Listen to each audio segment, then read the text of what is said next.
আমাকে কিছু রজনীগন্ধা আর গ্ল্যাডিওলাস দিন। দিচ্ছি। আমাদের বাসার কাছে ওর একটা নার্সারি আছে, পাশাপাশি ইভেন্টও করে। আমার কলেজে একটা নাচের প্রোগ্রাম ছিল, খোপার ফুল কিনতে গিয়ে ওর সাথে দেখা। ও হয়তো জেনে বুঝেই আমার কেনা ফুলগুলোর সাথে কয়েকটা কাঠগোলাপ প্যাক করে দেয়। ওয়াও, কাঠগোলাপ! হ্যাঁ, কেন দিল সে বিষয়ে ঝগড়া করার জন্য পরের দিন আবার ওর দোকানে যাই। আমাকে আপনি কাঠগোলাপ দিলেন কেন? এমনি। এটা কি মেয়েদের সাথে ফ্লার্ট করার সস্তা কোনো কৌশল? না, এমনি দিয়েছি। আপনার যে ব্যাপারটা ভালো লাগেনি তার জন্য দুঃখিত। অবশ্যই ব্যাপারটা আমার ভালো লাগেনি, তবে কাঠগোলাপ আমার পছন্দের। আমি কিছু কাঠগোলাপ কিনতে চাই। কাঠগোলাপ তো আমার এখানে বিক্রি হয় না, এগুলো আমার নিজের গাছের কাঠগোলাপ। এ পর্যন্ত কয়জনকে দিয়েছেন আপনার মন থেকে চাওয়া কাঠগোলাপ? একজন কি? মুখের মধ্যে কথাগুলো কি আগে থেকে গুছিয়ে রাখেন? কথাগুলো তো ডানা মেলবেই যদি ফুলের দোকানে ফুলপুরি নেমে আসে। আমি প্রতিদিনই কাঠগোলাপ চাই, দিতে হবে। আর শুনুন, আমি ফুলপরি বা হেলেন নই, আমি তৃণ। আবির।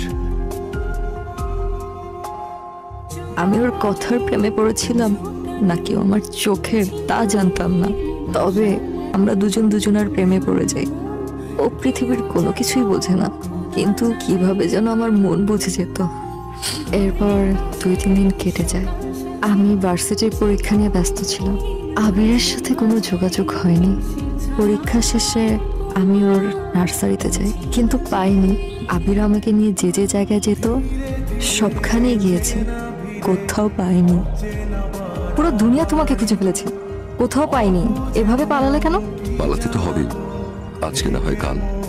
ডাক্তার যে বললেন তাতে আমাদের দূরত্বটাই ভালো, কাছে আসে না। কি বলছো এসব তুমি? এটা ভুল, আমি এটা বিশ্বাস করি না। আমরা অন্য ডাক্তার দেখাবো। আমি কিছুতেই মেনে নিতে পারছিলাম না, আমি আবিরকে ছাড়া থাকতে পারবো না। আমার এক বিন্দুও বিশ্বাস হচ্ছিল না যে আবির এই পৃথিবীতে আর মাত্র 5 থেকে 6 মাস সার্ভাইভ করবে।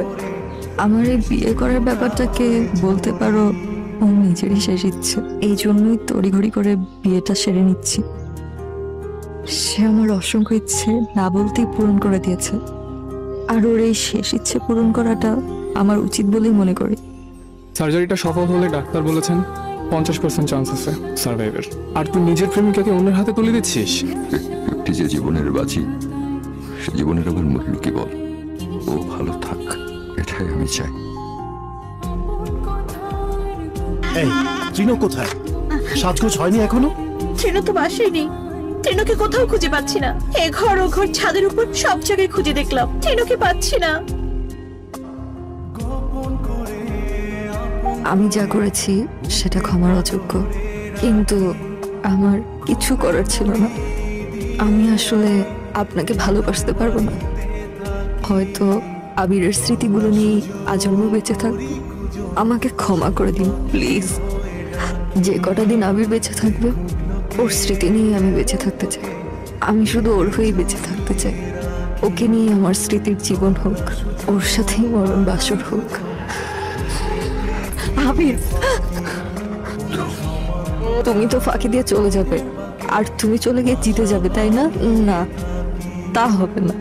আমি খুব বোকা আছি, আমাকে হারিয়ে নিজে জেতার জন্য সব আয়োজন করছো, কিন্তু শেষ পর্যন্ত তোমাকে আর সে সুযোগ দিচ্ছি না।